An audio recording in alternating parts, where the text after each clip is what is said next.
আপুনি যদি আত্মসহায়ক গোটৰ লগত জড়িত আছে আৰু মহিলা উদ্যমিতা আঁচনিৰ কাৰণে যদি আপোনালোকে আবেদন কৰিছিলে ফাইনালি অসম চৰকাৰৰ ফালৰ পৰা ইতিমধ্যে ঘোষণা কৰিলে যে আগষ্ট মাহৰ এইখিনি মহিলাক কি কৰা হ'ব আত্মসহায়ক গোটৰ লগত জড়িত হৈ থকা যদি তেওঁলোকে মহিলা উদ্যমিতা আঁচনিৰ কাৰণে আবেদন কৰিছিলে তেখেতসকলৰ কি কৰা হ'ব এইটো ডেটত 10,000 টকা তেওঁলোকক ধুনীয়াকৈ বেংক একাউণ্টত লাভ কৰিব কোনটো ডিষ্ট্ৰিক্টত কেতিয়া লাভ কৰিব লগতে কোন কেইটা ডিষ্ট্ৰিক্টত কিমানজন মহিলাক সিলেকশ্যন কৰা হৈছে ৰিজেকশ্যন কিমান হৈছে সবিশেষ তথ্য কিন্তু আমাৰ হাতত আহি পৰিছেই আৰু আপোনালোকক আজিৰ এই ভিডিঅ'টোত ধুনীয়াকৈ বুজাম যে কোনটো ডেটত আপোনালোকে ক'ত গ'লে আপোনালোকৰ এই আত্মসহায়ক গোটৰ লগত যোনখিনি মহিলা জড়িত হৈ আছিলে বা তেওঁলোকে মহিলা উদ্যমিতা আঁচনিৰ কাৰণে তেওঁলোকে আবেদন কৰিছিলে যে যিকোনো এটা বিজনেছ আৰম্ভ কৰাৰ কাৰণে তেওঁলোকক এটা পুঁজিৰ দৰকাৰ এই পুঁজিটো অসম চৰকাৰৰ ফালৰ পৰা লৈ কিনে তেওঁলোকে যাতে বিজনেছটো গ্ৰ' কৰিব পাৰে সেই মৰ্মে অসম চৰকাৰৰ ফালৰ পৰা 2023 বৰ্ষত কিন্তু এই মহিলা উদ্যমিতা আঁচনি নামৰ এখন আঁচনি তেওঁলোকে প্ৰকাশ কৰিছিলে সেই আঁচনিত কিন্তু বহু মহিলাই কি কৰিছিলে আবেদন কৰিছিলে বহু মহিলা আবেদন কৰাৰ পিছত কিন্তু সকলো মহিলাৰ কিন্তু নামটো সিলেকশ্যন হ'ব পৰা নাই আৰু সিলেকশ্যন নোহোৱাৰ এটা কাৰণ তেওঁলোকৰ এটা টাৰ্মছ এণ্ড কণ্ডিশ্যন বান্ধি দিছিলে যে ঘৰত যদি 3জনৰ ওপৰত যদি তেওঁলোকৰ সন্তান আছে তেনেহ'লে কিন্তু তেওঁলোকে এই আত্মসহায়ক গোটৰ মহিলা সদস্য হৈও কিন্তু যদি তেওঁলোকে মহিলা উদ্যমিতা আঁচনিৰ কাৰণে আবেদন কৰিছিলে তেখেতসকলক কিন্তু এলিজিবল বুলি ধৰা নহ'ব সো বহুত মহিলা কিন্তু নামটো কৰ্তন হৈছে বা বহুত মহিলাৰ নাম কিন্তু সিলেকশ্যন হৈছে যদি আপোনালোকে আজি চাব বিচাৰে যে আমি কোনটো লিষ্টত আছো বা আমি কেতিয়া কোনটো ডিষ্ট্ৰিক্টত ক'ত গ'লে আমি এই আত্মসহায়ক গোটৰ লগত জড়িত হৈ কিনে যোনটো আঁচনিৰ কাৰণে আমি আবেদন কৰিছিলোঁ মহিলা উদ্যমিতা আঁচনি সেই মহিলা উদ্যমিতা আঁচনিৰ 10,000 টকা আমি কেতিয়া লাভ হয় সবিশেষ আজিৰ এই ভিডিঅ'ত একেলগে জানিব পাৰিব যদি আপুনি এইটো চেনেলত প্ৰথমবাৰ আহিছে চেনেলটো ছাবস্ক্ৰাইব কৰিব বেল আইকনটো টিপি কৰি দিব যাতে এনেকুৱা ইনফৰ্মেটিভ ভিডিঅ' আপোনালোকে অতি সোনকালে পাই যায় লগতে আপোনালোকে এই ভিডিঅ'টো কোনটো ডিষ্ট্ৰিক্টৰ পৰা চাইছে নিশ্চয় কমেণ্ট বক্সত কমেণ্ট কৰিবলৈ নাপাহৰিব সবলত ভিডিঅ'টো আৰম্ভ কৰোঁ ইতিমধ্যে আপোনালোকে স্ক্ৰীনত চাব পাৰিছে যে অসম চৰকাৰৰ ফালৰ পৰা কেইমাহ আগতে কিন্তু আপোনালোকৰ এই মহিলা উদ্যমিতা আঁচনিৰ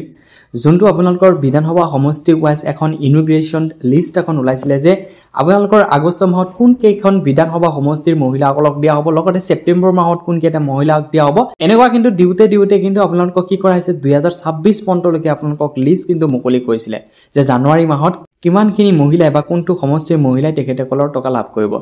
ইতিমধ্যে আপোনালোকক আগষ্ট মাহৰ কোনখিনি সমষ্টিয়ে আপোনালোকৰ টকা লাভ কৰিব আপোনালোকে হয়তো স্ক্ৰীনত চাব পাৰিছে যে বিধানসভা সমষ্টিৰ 39 নং নলবাৰী বিধানসভা সমষ্টিৰ সকলো মহিলাই কিন্তু এই আগষ্ট মাহৰ আপোনালোকৰ এই মহিলা উদ্যমিতা আঁচনিৰ 10,000 টকা আপোনালোকৰ বেংক একাউণ্টত লাভ কৰিবলৈ সক্ষম হ'ব ইতিমধ্যে কিন্তু আপোনালোকৰ ডিষ্ট্ৰিক্ট ৱাইজ কিন্তু ইনিগ্ৰেশ্যনৰ যোনটো ষ্টেজ হয় যোনখিনি আপোনালোকৰ প্ৰগ্ৰাম পাতিব সেইখিনি কিন্তু ইতিমধ্যে কামটো আৰম্ভ কৰিছে হয়তো আপোনালোকে কেইদিনমান আগতে হয়তো ফেচবুকত বা ইউটিউবত চাইছিলে যে মন্ত্ৰী জয়ন্ত মল্ল বৰুৱাই কিন্তু ধুনীয়াকৈ তেখেতসকলে ক'ত যায় কেনে কি কৰিব সকলো কিন্তু আপোনালোকক ভিডিঅ' সহকাৰে জনাইছিলে ইতিমধ্যে তাৰপিছত 2 নম্বৰ ক্ৰমিক নম্বৰ 2 নম্বৰত আছে যে 52 নং জাগিৰোডত লাভ কৰিব আগষ্ট মাহত লগতে 125 নং পাথাৰকান্দি এই সকল সমষ্টিত যদি আপোনালোকে কি কয় মহিলা উদ্যমিতা আঁচনিৰ কাৰণে যদি আবেদন কৰিছিলে ইতিমধ্যে কিন্তু আপোনালোকৰ আগষ্ট মাহত ধুনীয়াকৈ টকা লাভ কৰিব লগতে 83 নং মাৰ্গেৰিটাৰ এই কি কৰিব আগষ্ট মাহত লাভ কৰিব লগতে 8 নং ধুবুৰী যোনটো ধুবুৰীত আপোনালোকক এই মাটিলৈ বহুতে উচ্ছেদিত কৰিলে বা উচ্ছেদ কৰিলে অসম চৰকাৰৰ ফালৰ পৰা সেই ধুবুৰী ডিষ্ট্ৰিক্টত কিন্তু কি কৰা হ'ব এই যোনটো মহিলা উদ্যমিতা আঁচনিৰ যোনটো সবল মহিলা সবল সমাজ গঢ়ি তুলিম বুলি অসম চৰকাৰৰ ফালৰ পৰা প্ৰতিশ্ৰুতি দিছিলে যে সকলো মহিলাসকলক কি কৰা হ'ব যোনখিনি মহিলাই বেসিক্যালি যোনখিনি মহিলাই তেখেতসকলে আত্মসহায়কৰ গোটৰ লগত জড়িত হৈ আছিল বা তেখেতসকলে এটা উদ্যমিতা হোৱাৰ সপোন চাইছিলে যাতে তেখেতসকলে কি কৰিব পাৰে ভালকে পুঁজি এটা লৈ যাতে আগুৱাই যাব পাৰে যাতে এটা বিজনেছ তেখেতসকলে কি কৰিব পাৰে এটা নিজৰ পুঁজিৰে বা অলপ গভৰ্ণমেণ্টৰ পুঁজিৰে যাতে এটা ভাল এটা বিজনেছ তেখেতসকলে আগুৱাই লৈ যাব পাৰে সেই সপোনেৰে চাই অসমৰ মুখ্যমন্ত্ৰী ডক্টৰ হিমন্ত বিশ্ব শৰ্মা ডাঙৰীয়াই কিন্তু আপোনালোকৰ কাৰণে এখন আঁচনি মুকলি কৰিছিলে আৰু সেই আঁচনিটোৰ নাম দিয়া হৈছিলে যে মহিলা উদ্যমিতা আঁচনি আৰু সেই মহিলা উদ্যমিতা আঁচনিত প্ৰত্যেকজন মহিলাসকলক কি কৰা হৈছিলে যে ফৰ্ম ফিল আপ কৰিলে তেখেতসকলৰ বেংক একাউণ্টত 10,000 টকা তেখেতসকলে পাম বুলি অসম চৰকাৰৰ ফালৰ পৰা প্ৰতিশ্ৰুতি দিছিলে ইতিমধ্যে সেই প্ৰতিশ্ৰুতি এতিয়া কমপ্লিট হ'বলৈ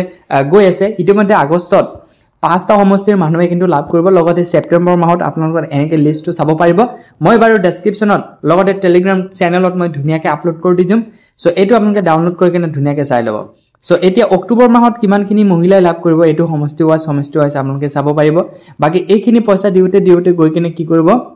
2026 চনত জানুৱাৰী মাহলৈকে আপোনালোকে লাভ কৰিব বেছিকৈ মই বাক্সা ডিস্ট্ৰিক্টৰ কথা কৈছো বাক্সা ডিস্ট্ৰিক্টৰ মহিলাসকলে কি কৰিব 2025 ত কিন্তু তেখেতসকলৰ এই মহিলা উদ্যমিতা আঁচনিৰ 10,000 টকা তেখেতসকলে নাম নকৰে তেখেতসকলে কি কৰিব 2026 চনৰ জানুৱাৰী মাহত তেখেতসকলৰ বেংক একাউণ্টত ধুনীয়াকৈ পইচা লাভ কৰিব প্ৰথম অৱস্থাত কিছুমান মহিলাক ইমিগ্ৰেশ্যন প্ৰগ্ৰামত মাতিব সো আপোনালোকক সেই ইমিগ্ৰেশ্যন প্ৰগ্ৰামত যাব লাগিব ইমিগ্ৰেশ্যন প্ৰগ্ৰামত কেইটামান মহিলাক জাস্ট উদ্বোধনীৰ কাৰণে টকাটো দিয়া হ'ব চেকৰ জৰিয়তে কিন্তু এই টকাটো বহুতে কৈছিলে যে আমাৰ টকাটো চেকৰ জৰিয়তে লাভ কৰিম নেকি আপোনালোকৰ এই 10000 টকাটো কেতিয়াও চেকৰ জৰিয়তে দিয়া নহয় আপোনালোকৰ টকাটো নিজৰ বেংক একাউণ্টত লাভ কৰিব আৰু নিজৰ বেংক একাউণ্টত লাভ কৰাৰ কাৰণে আপোনালোকৰ বেংক একাউণ্টৰ লগত ডিবিটি মাধ্যম থকাটো খুবেই প্ৰয়োজনীয় যেতিয়া আপোনালোকে বেংক একাউণ্টৰ লগত আধাৰ কাৰ্ড এনেবল হয় যোনটো ডিবিটি ডাইৰেক্ট বেনিফিট ট্ৰান্সফাৰ বুলি কোৱা হয় তেতিয়াহে আপোনালোকৰ বেংক একাউণ্টত কিন্তু এই মহিলা উদ্যমিতা আঁচনিৰ 10000 টকা লাভ কৰিব সো মই প্ৰত্যেক সমষ্টিৰ মহিলাসকলক মই এটা ৰিকুৱেষ্ট কৰিছো আপোনালোকৰ বেংক একাউণ্টত যদি কিবা প্ৰবলেম আছে অতি সোনকালে আপোনালোকে বেংকত গৈ কিনে ইকেৱাইচি কমপ্লিট কৰক যদি আধাৰ কাৰ্ডৰ লগত বা বেংক পাছবুকৰ লগত যদি এতিয়াও লিংক নাই বা আধাৰ এনেবল নাই অতি সোনকালে আপোনালোকে আধাৰ এনেবল কৰক অথবা কিন্তু আপোনালোকে এই পইচাটো কিন্তু আপোনালোকে লাভ নকৰিব হয়তো আপোনালোকে গম পায় যে অৰুণোদয় 1.0 অৰুণোদয় 2.0 যোনখিনি মহিলাই টকা পাইছিলে তেখেতসকলৰ কিন্তু খপতকে টকা বন্ধ হৈ গৈছে কাৰণ তেখেতসকলৰ নামটো ডিজিটেশ্যন কৰা হৈছে ডিজিটেশ্যন প্ৰচেছত যিমানখিনি মহিলাৰ আধাৰ আৰু বেংক পাছবুকৰ লগত মিল নাই বা লিংক নাই তেখেতসকলৰ কিন্তু নাম কৰ্তন কৰা হৈছে বা তেখেতসকলৰ কিন্তু বেংক একাউণ্টত টকা লাভ কৰা নাই সেইকাৰণে কৈছো এতিয়া বহুত সময় আছে বাকি আগষ্ট মাহত আপোনালোকে এটা ডেট পাব সেই ডেট মতে আপোনালোকে কিন্তু এই মহিলা উদ্যমিতাৰ 10000 টকা আপোনালোকে লাভ কৰিব